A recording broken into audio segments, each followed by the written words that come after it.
What's up everybody, welcome back to the channel. As always, please make sure to like the video, comment, subscribe and share it far and wide.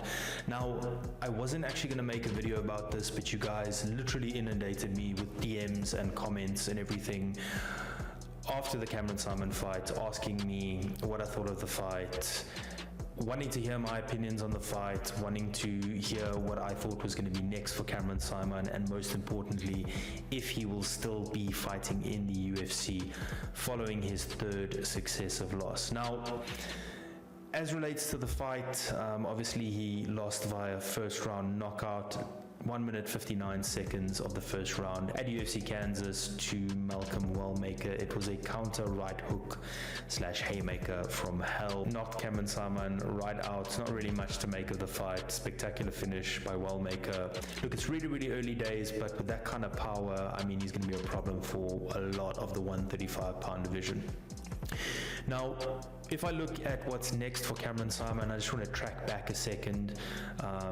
Obviously this was a make or break kind of fight. That's what it felt like ahead of time. Cameron Saaiman took a lot of time after the Peyton Talbot loss.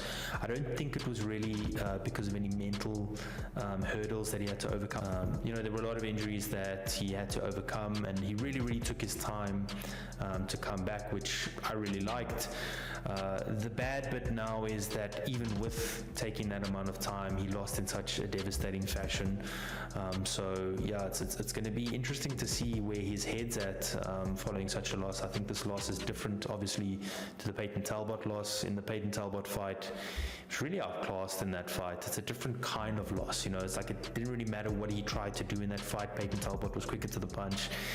He was ahead of him in everything and ultimately put him away in that fight. This time, devastating power that put him out. It's a little bit disheartening, obviously, for South African fans. We all had high hopes. I actually famously said after his second win in the UFC that he might be champion before Dricus.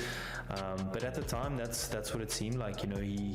He had all the tools. He still has all the tools. It's just unfortunate, these fights haven't gone his way. So I also wondered, even before the Peyton Talbot fight, if he doesn't have too much on his plate. He's running his podcast. He's doing about 2 episodes a week. Really successful. And I know as a podcaster how much time it takes just to do podcasting by itself. He's since put that to the wayside. I think maybe there was too much on his plate with his other commitments, that being his Versus Promotions, which is also an incredibly successful promotion. Him and his partner are sort of competing with the established promotion where he actually came from, and Dricus du Plessis came from, that being EFC Africa. They're putting on spectacular events. That in and of itself takes a lot of time. Then he's also been doing a TV show called Murubu. I know they're in filming for season 2. They've announced that already. So that in and of itself also takes a lot of time. So even before this fight with the Peyton Talbot fight, I wondered how much time you can physically be at training, but mentally, having so much on your plate, being so successful out of the octagon, I was wondering how much that would play into it. But before this fight, all of those commitments, the Versus and the Murubu, had been done. He had enough time to put his training camp together. So by all accounts, everything was looking good. His training was on point. He was doing the things that he needed to do. His headspace was clear. Unfortunately, this exposes the harsh reality of fighting. 1 minute you're up at the top, just like that overnight, it could be the highest highs and the lowest lows, and unfortunately he's now in that position. Started off going 9-0, one of the hottest prospects probably in the entire UFC, nicknamed the future by Dana White himself after his Contender Series win.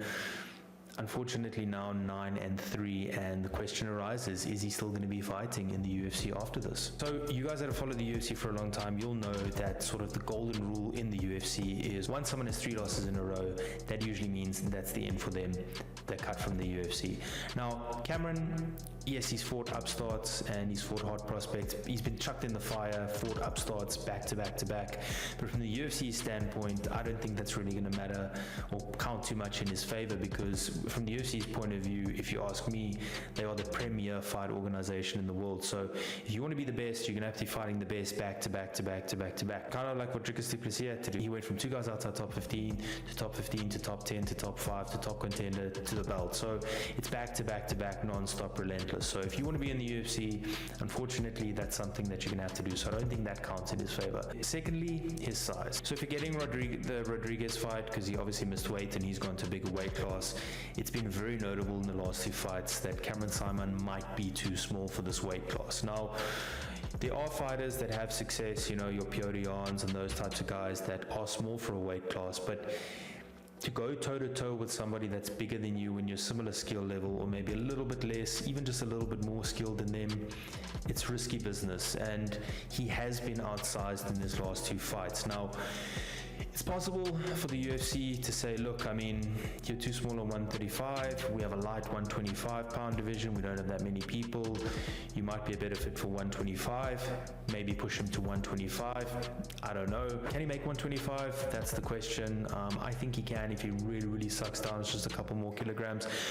But that might affect his performance. So his size not really helping him when he's fighting these upstarts. And if you look at the guys at the top of the division, they cut from really, really heavy weights to get down to 135. So maybe 125 pounds is in his future.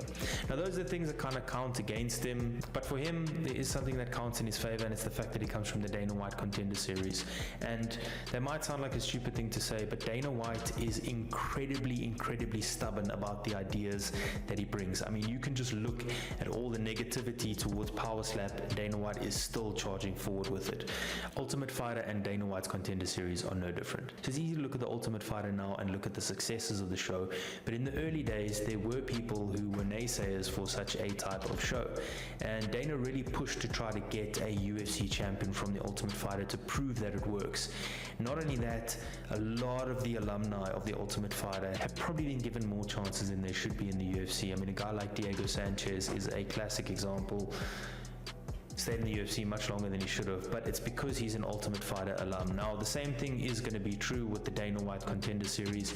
He was also called the future of the UFC by Dana White. Dana White has recognized his talent. I think that will still count in his favor, as well as the fact that usually if you lose 3 in a row, these cuts come quite quickly, and we're 2 weeks on from his loss, and the news hasn't been announced yet of him being cut. So I don't think he'll be cut. I think they would have done it already.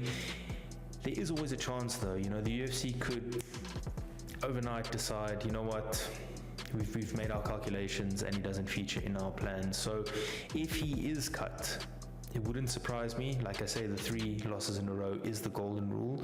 I hope he isn't, because I would like to see another South African biasly still in the UFC, other than Dricus du Plessis, of course.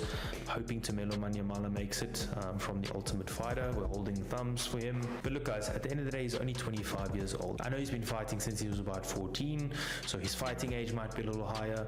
But whatever happens with Cameron Saaiman, whether he gets cut from the UFC, which I really hope doesn't happen, or he gets a chance to stay in the UFC and redeem himself, he still has so much time in his career going forward. The big question now is, with all the success that he's having outside of the UFC, is it worth it getting punched in the face to make a living? I don't know. If you ask me, I wouldn't do it, but that's why I'm not in the UFC. So let me know your thoughts, guys. Do you guys think Cameron Saaiman is going to get cut from the UFC? Do you think if he does get cut, he fights in an international promotion? What do you guys think is next for him? Let me know in the comments. And as always, please make sure to like the video, comment, subscribe, and share it far and wide. And I will see you guys for the next one. Cheers, everybody.